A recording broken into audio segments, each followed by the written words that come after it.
All right, so you want to deep dive into cicadas, huh? Well, get ready, because we're about to dig into Mike Ciman's book and give you the lowdown on these seriously fascinating, kind of creepy And crawlies. trust me, Cicavan really knows his stuff. He breaks down everything from their bizarre life cycle to the impact they have on, well, pretty much everything. Exactly. This isn't just about bugs buzzing around. It's about understanding a phenomenon that's been shaping our world for, get this, millions of years. It's true. These little guys have stood the test of time.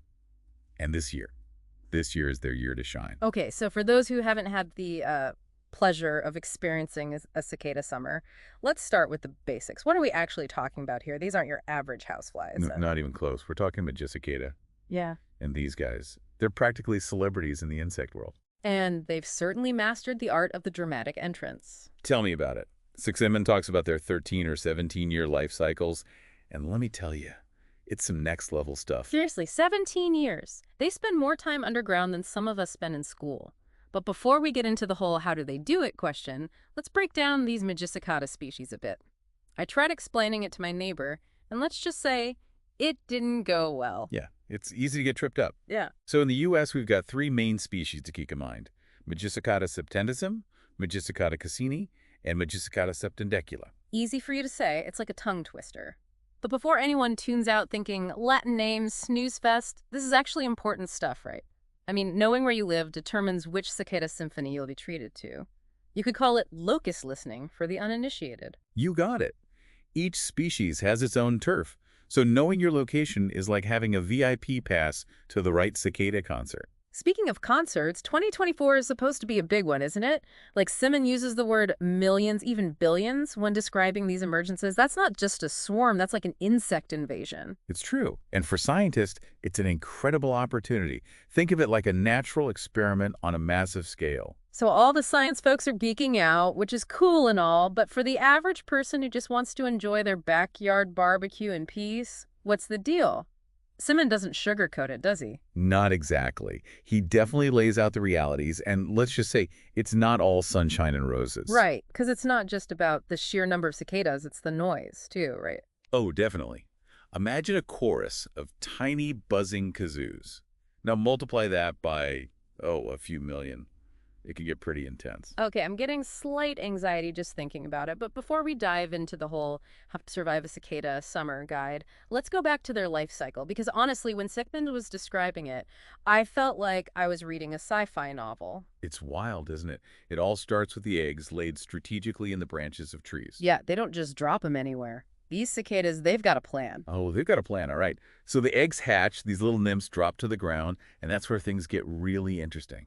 Or should I say strange? Strange is an understatement. They basically disappear underground and live off tree roots for, wait, how long again? 13 or 17 years, depending on the species. It's like they're in some kind of underground bunker, just biding their time. So what's Siemens' take on why they've adopted this, shall we say, unique lifestyle?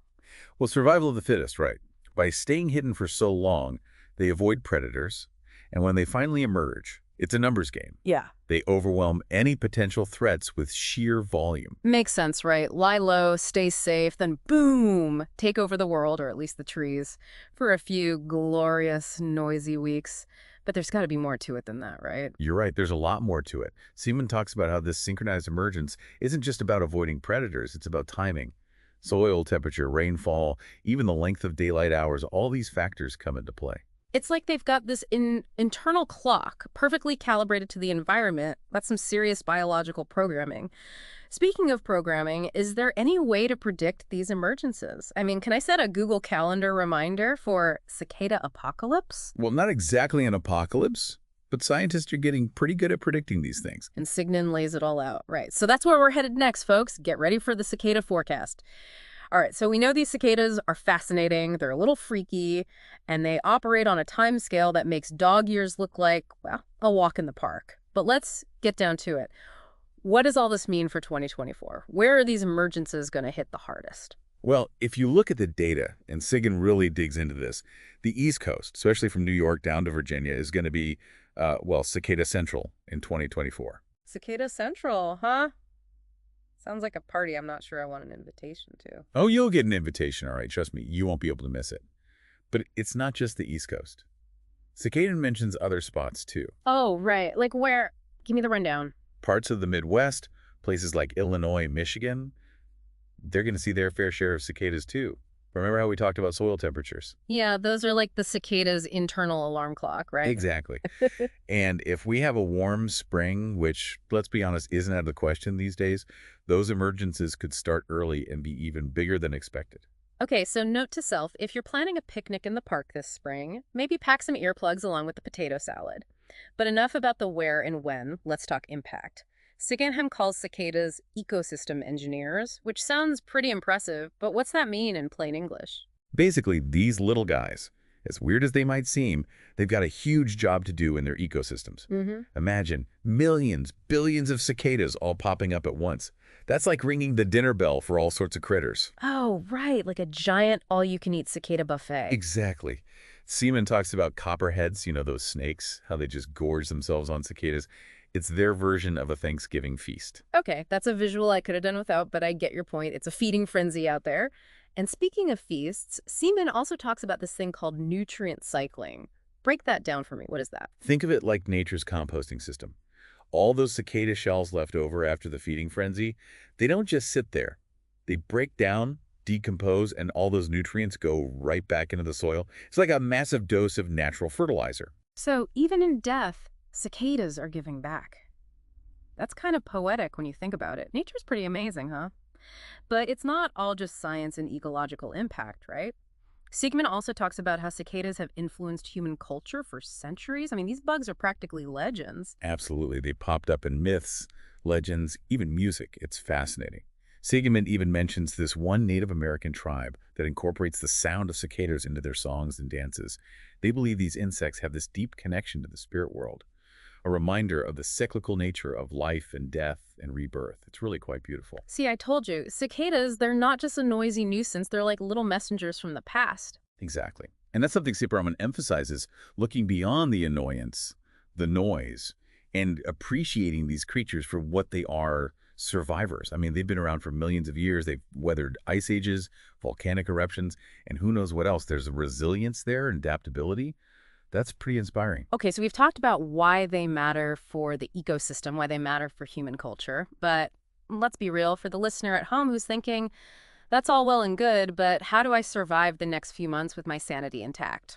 What's Siemens' advice on living with the buzz? Because let's be honest, it's going to be loud. It's funny. We started off kind of like you, probably a little, I don't know, unsure about these cicadas, right? Like, oh boy, here they come. But now I'm actually kind of, I don't know, excited. Superman really knows how to make you see things differently, doesn't he? It's true. He's got this way of making you appreciate even the noisy parts of nature. Speaking of noisy, before we wrap up here, I got to ask, any big takeaways for you from the book? Anything that really made you go, whoa, I never thought of it that way? I think what really struck me, and Sillen kind of sneaks it in there at the end, is how much we still don't know about these creatures.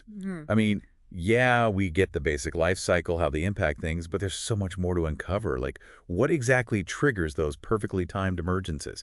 How do even small changes in the climate mess with their development? It's like they're holding on to all these ancient secrets, just waiting for us to figure them out. Exactly. And the coolest part is, those secrets, they might hold the key to solving some of our own problems. Wait, really? How so? Seaman talks about how researchers are studying cicadas for clues about pest control, even biotechnology. Who knew these little buggers could be so useful? Okay, now I'm picturing a future where we're all thanking the cicadas for, like, medical breakthroughs. Talk about turning the tables. But seriously, what a cool thought, right? It is. And honestly, I think that's the message we want to leave people with. Yeah, it's going to be loud. There's going to be a lot of cicadas. But try, and I know this sounds kind of crazy, but try to see it as a good thing. I like that. Look for the silver lining in the cicada cloud, right? Exactly. It's a chance to see something truly amazing, something that's been happening for millions of years. It's a reminder that we're part of something much, much bigger than ourselves. I'm with you. Embrace the cicada chaos. Who knows? You might even miss it when it's gone. It'll be another 17 years before we get this particular show on the road again. Well, folks, there you have it. Your 2024 Cicada Survival Guide, courtesy of Mike Ciman and The Deep Dive. You're now armed with knowledge, a healthy dose of awe, and hopefully a newfound appreciation for these seriously incredible creatures. Thanks for diving deep with us.